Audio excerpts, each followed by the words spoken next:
debris pieces have raised questions about the aircraft's final moments that challenge assumptions about how MH370 ended its flight.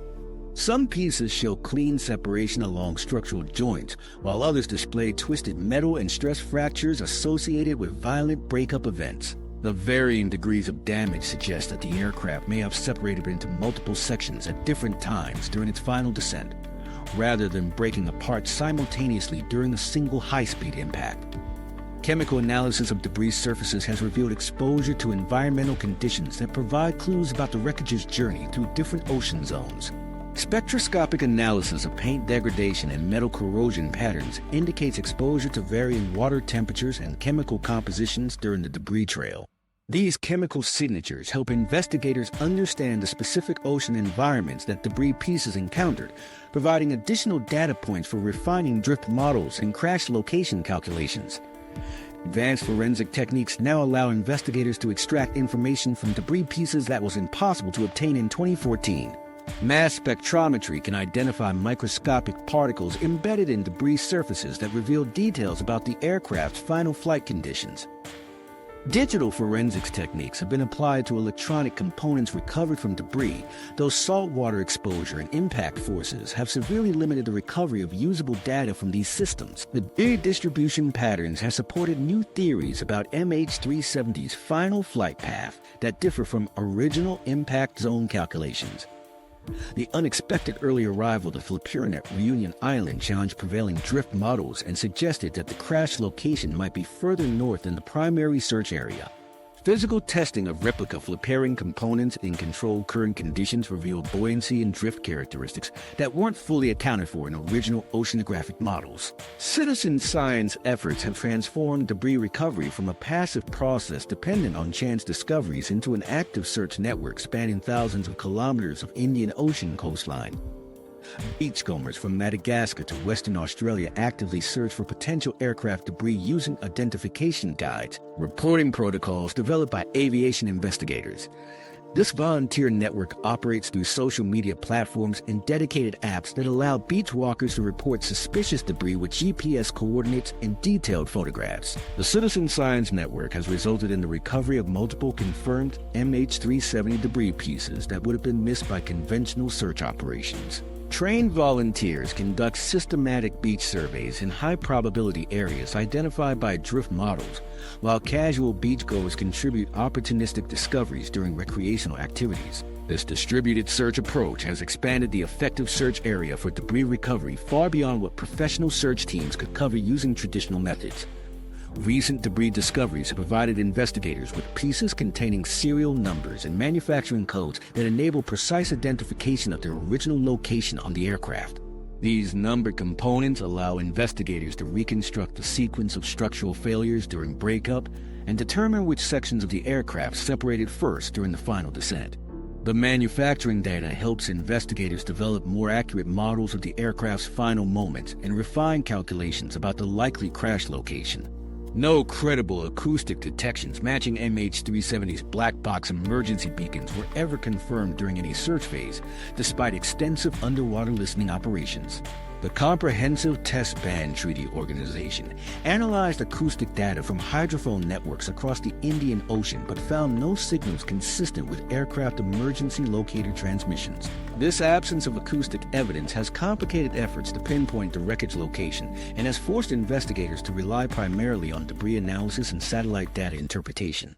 The debris trail evidence has fundamentally altered investigators' understanding of MH370's final flight, but the physical wreckage pieces represent only fragments of a much larger puzzle.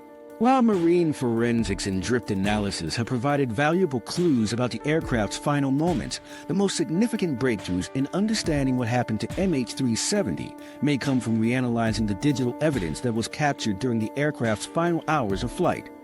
Advanced flight path analysis. The Inmarsat satellite handshake data contains mathematical signatures that reveal MH370's flight path with unprecedented precision when analyzed using modern computational methods. Machine learning algorithms can process the complex relationships between satellite position, aircraft location, and signal characteristics at speeds impossible for human analysts. identifying patterns in the timing and frequency shifts of the satellite transmissions that indicate deliberate navigational changes rather than straight-line flight after radar contact was lost. The satellite handshake system works by measuring the time delay between ground station transmission and aircraft response, combined with Doppler frequency shifts that indicate the aircraft's movement relative to the satellite's position. These measurements create 7 distinct arcs representing possible aircraft positions at specific times throughout the final hours of flight. The 7th arc, derived from the final satellite transmission, has become the primary focus for determining MH370's crash location in the southern Indian Ocean. Inmarsat's analysis of the handshake data revealed that MH370 followed a southern trajectory after its final radar contact, with the aircraft's position calculated using burst timing offset measurements and burst frequency offset analysis. The timing data indicates how long radio signals took to travel between the aircraft and satellite, while frequency analysis reveals the aircraft's speed and direction based on Doppler shift patterns. The ATSB First Principles Review identified a high probability crash zone within approximately 25,000 square kilometers near 35 degrees south latitude. This area extends roughly 25 nautical miles on each side of the 7th arc, from around 32.5 degrees south to 36 degrees south.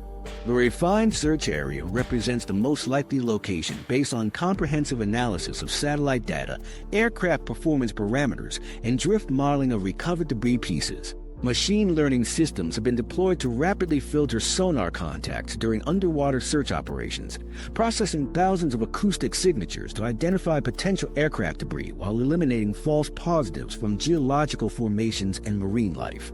These algorithms can distinguish between natural seafloor features and manufactured objects by analyzing acoustic reflection patterns, size, characteristics, and geometric shapes that indicate artificial origins rather than natural formations.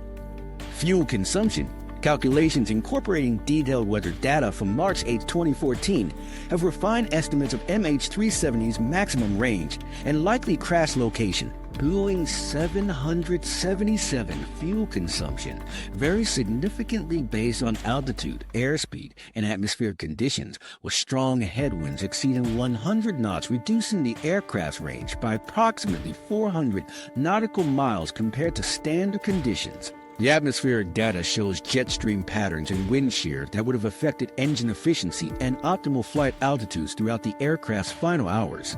Analysis of the aircraft's gliding capabilities reveals that a Boeing 777 can travel approximately 120 nautical miles after fuel exhaustion when gliding from cruise altitude with both engines failed. However, controlled descent scenarios with partial power optimal pilot technique could extend this range by several hundred nautical miles, expanding the possible crash zone beyond areas calculated based purely on powered flight time. Flight test data from similar aircraft demonstrates that experienced pilots can maintain controlled flight for up to 20 minutes after fuel exhaustion under optimal conditions. Advanced flight simulators recreating the exact conditions from the night of the disappearance have tested thousands of possible flight scenarios based on available satellite data and aircraft performance parameters. These simulations incorporate the specific atmospheric conditions, aircraft weight, and fuel load from March 8, 2014, allowing investigators to determine which flight path scenarios produce satellite handshake patterns matching the actual inmars at transmissions from MH370. The simulator testing reveals that certain combinations of altitude changes and course corrections consistently produce satellite data patterns closely matching the actual transmissions. The most accurate simulations suggest the aircraft maintained cruise altitude for longer periods than previously estimated, affecting fuel consumption calculations and extending the aircraft's possible range beyond initial projections. These scenarios indicate the aircraft remained under active control throughout most of its final flight. Recently released radar data from Thailand and Vietnam has provided additional confirmation of MH370's flight path during the early hours after its disappearance. Thai military radar shows the aircraft's track across the Malay Peninsula with precise timing that confirms normal flight speeds and altitudes during the initial course change. The radar data indicates smooth course corrections rather than erratic patterns that would suggest loss of control or system malfunctions. The comprehensive analysis incorporating satellite data, atmospheric modeling, and radar tracking suggests MH370 remained under pilot control throughout most of its final flight. The evidence points to deliberate course corrections and altitude management consistent with someone actively flying the aircraft until its final moments. The extended flight time and continued pilot input indicate the aircraft may have attempted a controlled water landing rather than experiencing a high-speed crash. Current search operations focus on the southern end of the high-probability area identified in the ATSB review, where drift modeling indicates debris would most likely reach the locations where confirmed MH370 pieces have been recovered. The mathematical precision of satellite handshake analysis has narrowed the search zone to manageable dimensions, but the ocean depths and challenging conditions continue to complicate recovery efforts. The satellite data analysis has provided investigators with the most reliable evidence about MH370's final hours, yet questions remain about the human factors that guided the aircraft along its calculated flight path. Understanding the technical aspects of the flight path represents only part of the investigation, as forensic analysis of other evidence sources continues to reveal additional details about the circumstances surrounding the aircraft's disappearance. Digital forensics analysis of Captain Zahari Ahmad Shah's home flight simulator has revealed data that continues to generate controversy among investigators 11 years after MH370's disappearance. The FBI's examination of the captain's personal computer recovered flight simulator data that had been deleted shortly before the aircraft vanished, including 7 coordinates that closely match the search arcs later used by investigators to define MH370's probable flight path over the Indian Ocean. The recovered simulator data was created approximately 1 month before MH370's disappearance and deleted the day after its creation on February 3, 2014. The flight path found on the simulator included waypoints that terminated in the southern Indian Ocean, in an area consistent with a satellite handshake analysis that later guided search operations. Malaysian authorities initially stated that nothing sinister had been found on the simulator, but the discovery of coordinates matching the aircraft's presumed route raised questions about whether the data represented routine pilot training or something more concerning. Professional pilots routinely use flight simulators to practice unusual scenarios, emergency procedures, and routes they might never encounter during normal operations. Captain Shah was known to be an aviation enthusiast who spent considerable time using his home simulator to explore different flight scenarios and challenging approaches. The simulator contained hundreds of flight segments covering routine operations, system failures, and navigation challenges that pilots typically practice throughout their careers. The interpretation of flight simulator evidence remains contentious because the presence of specific flight paths doesn't automatically indicate criminal intent. Aviation experts note that pilots often explore theoretical scenarios for educational purposes, testing aircraft performance under various conditions, and practicing responses to emergency situations. The statistical significance of finding one route among many possible scenarios becomes a crucial factor in determining whether the simulator data represents evidence of premeditation or coincidental training activity. Investigators conducted extensive analysis to determine whether the recovered flight paths showed patterns consistent with normal pilot training activities or indicated unusual focus on specific scenarios. The examination revealed that Captain Shaw had practiced various emergency procedures, unusual weather scenarios, and challenging airport approaches that represent standard pilot training activities. The comprehensive nature of his simulator usage suggested systematic preparation for unusual scenarios rather than obsessive focus on any particular route. The timing of the data deletion has generated additional scrutiny, as the flight path was removed from the simulator just 1 day after its creation and approximately 5 weeks before MH370's disappearance. However, investigators noted that routine simulator maintenance and data management could explain the deletion timing, as pilots often clear old flight data to maintain system performance and storage capacity. Comparative analysis with similar aviation incidents provides context for interpreting simulator evidence, though few cases offer direct parallels to the MH370 situation. The Germanwings Flight 9525 incident demonstrated how flight simulator data might reflect premeditation in pilot-involved crashes. That case involved clear evidence of mental health issues and deliberate actions that aren't present in the MH370 investigation. The absence of definitive evidence of psychological distress or clear motive in Captain Shah's case complicates efforts to draw conclusions from the simulator data. Investigators noted unusual behavior patterns in Captain Shah's activities leading up to the flight, including the absence of social or professional plans scheduled after March 8, 2014. However, This observation must be weighed against the lack of other indicators typically associated with pilot-involved incidents, such as financial problems, relationship difficulties, or documented mental health concerns. The investigation team conducted over 170 interviews but found no clear evidence of personal or professional stressors that might have motivated deliberate action. The broader context of the simulator evidence includes consideration of alternative explanations for MH370's disappearance that don't involve pilot action. Technical malfunctions, cargo-related incidents, or other emergency scenarios could explain the aircraft's deviation from its planned route without requiring deliberate pilot intervention.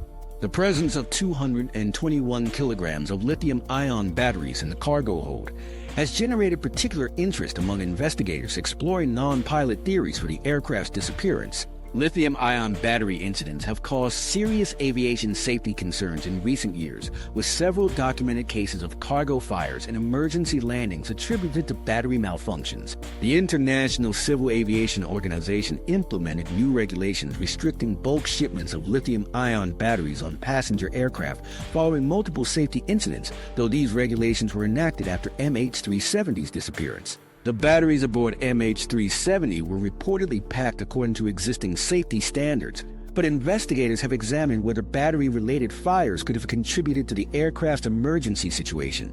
The cargo manifest analysis revealed that the lithium batteries were manufactured by Motorola Solutions and were being shipped to Beijing for use in two-way radio systems. The batteries were classified as Class 9 dangerous goods and were properly declared and packaged according to international shipping regulations. However, the potential for thermal runaway events in lithium-ion batteries, even when properly packaged, has led investigators to consider whether cargo compartment fires might have forced the crew to attempt emergency procedures that ultimately led to the aircraft's loss. The simulator evidence controversy illustrates the challenges investigators face when analyzing circumstantial evidence in complex aviation incidents. While the recovered flight data raises questions about the captain's activities before the flight, the evidence remains insufficient to support definitive conclusions about his role in the aircraft's disappearance. The investigation continues to examine multiple theories and evidence sources, seeking technological solutions that might provide more conclusive answers about what happened during MH370's final hours. As investigators grapple with interpreting digital evidence and exploring various theories about MH370's fate, the search for physical wreckage continues with increasingly sophisticated detection methods that promise to break through underwater detection methods.